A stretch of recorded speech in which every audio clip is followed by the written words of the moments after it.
Welcome back to another pronunciation lesson. Našou dnešnou témou bude toto tu obrátené E, alebo ako sa mu ináč hovorí, the schwa sound. Predtým ako začneme s hodinou, by som vás rada chcela upozorniť na PDF-ka, ktoré nájdete dole v popise videa, alebo si ich môžete stiahnuť oskenovaním tohto QR kódu. Tieto PDF-ka obsahujú poznámky z hodiny spolu s cvičeniami. Niekedy sa tam môžu nachádzať aj informácie, o ktorých sme si nehovorili na hodine. Nechcem po vás žiadne vaše údaje, žiaden váš e-mail, žiadne vaše meno. PDF-ko máte automaticky odo mňa z lásky, zdarma. Tak späť na hodinu. Tento znak je najčastejšie používaným zvukom v angličtine a tvorí približne 30% slov. Je až tak často používaný, že si vyslúžil špeciálny názov the schwa sound. Nejaká iná fonéma v tabuľke nemá nejaké extra špeciálne pomenovanie, len táto jedna. A keďže táto fonéma dokáže rapidne zlepšiť vašu výslovnosť v angličtine, dnes jej budeme venovať celú hodinu. A ako teda tento zvuk tvoríme? Napriek tomu, že táto fonéma sa nenachádza v slovenskom jazyku, je veľmi pravdepodobné, že keď ste boli bábätko a potrebovali ste na niečo dočiahnuť, prvé, čo ste povedali, bolo e. No a bola to práve fonéma schwa. Bolo to práve pretože táto fonéma sa zo všetkých foném vyslovuje veľmi ľahko. Dokonca kvôli svojej ľahkej, skoro až lenivej výslovnosti sa tejto fonéme tiež hovorí the lazy sound. Pri tejto fonéme je všetko uvoľnené. Pery sú uvoľnené a jazyk v strede úst je uvoľnený. Ako napríklad v slove amount, celebrate, analysis, method, suspicious. Ako ste si mohli všimnúť v týchto slovách, schwa dokáže nahradiť hocakú samohlásku, preto sa nikdy nespoliehajte na to, ako sa slovo píše. V týchto slovách si môžeme všimnúť ďalšiu vlastnosť schwa. Trošku vám pomôžem v rozdelení slabík a som zvedavá, či na to prídete sami.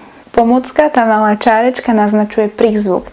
Slabíky delíme na prízvučné a neprízvučné. Tam, kde je práve tá čárečka, to je slabika prízvučná. No a tie prízvučné vyslovujeme hlasnejšie a dlhšie, ale viac o slovnom prízvuku v nasledujúcom videu. Amount, celebrate, analysis, method, suspicious. Ak ste hádali správne, tak vaša odpoveď mala byť, že schwa sa nachádza iba v neprízvučných slabikách. A teda ak nejaká slabika obsahuje fonému schwa, ide automaticky o slabiku neprízvučnú. Kde všade sa schwa môže nachádzať? Tak môže byť na začiatku slov, ako napríklad allow, o'clock alebo o'clock, assistant, administrator. The administrator allowed the assistant to come into his office at 7 o'clock. Schwa sa tiež môže nachádzať uprostred slova. Balloon, hidden, table. Veta na precvičenie. Balloons were hidden under the table. Taktiež môže byť na konci slov a najčastejšie to majú slová, ktoré sa v písomnej verzii končia na ER. Napríklad teacher, bigger, supporter. Opäť veta na precvičenie. This teacher is much better than the previous one. Napriek tomu, že teacher končí na schwa, v prípade, že po ňom nasleduje slovo, ktoré začína na samohlásku, tam môžete vložiť, ale nemusíte, tzv. Intrusive R pre ľahšiu výslovnosť. Čiže namiesto teacher is môžete povedať teacher is. Opäť viac na hodine o spojenej reči, aka connected speech. Štvrtý prípad, kde sa môže schwa nachádzať, sú tzv. Slabé formy slov alebo tiež weak forms of words. Na začiatok by bolo dobré si povedať, čo to také weak forms sú. Ide o skracovanie slov, pričom zo silnej formy slova tvoríme tzv. Slabú alebo teda kratšiu formu slova. Táto vlastnosť je úzko spätá s vetným prízvukom, o ktorom si budeme hovoriť na ďalších hodinách.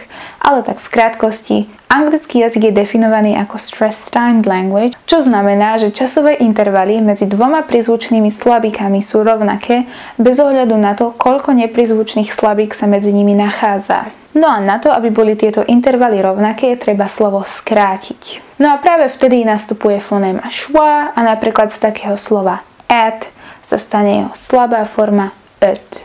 Alebo tiež silná forma tohto slova je the, slabá forma je the. Zoberme si napríklad aj vety, ktoré sme použili. The administrator allowed the assistant to come into his office at 7 o'clock. The balloons were hidden under the table. Pozor, it a the nie sú jediné slova so slabou formou. O tom si viac povieme vo videu o vetnom prízvuku. Ešte teda pár slov na precvičenie si fonémy schwa. Prvé slovo comfortable, comfortable, nie comfortable. Môžete to aj tak povedať, ale tak väčšinou prevláda tá prvá verzia. Ďalej tu máme vegetable, vegetable. Tretie máme vulnerable, vulnerable. A štvrté je chocolate, chocolate. Taký malý pronunciation tip. Ako náhle sa schwa nachádza v tzv. CVC cluster, alebo teda consonant vowel consonant cluster, po slovensky v spoluhláskovom zhlúku spoluhláska, samohláska, spoluhláska, ako napríklad v slove comfortable. Nesnažte sa tam tú fonému schwa na silu pretlačiť, ono tam príde prirodzene sama. Stačí len povedať ft, comfortable.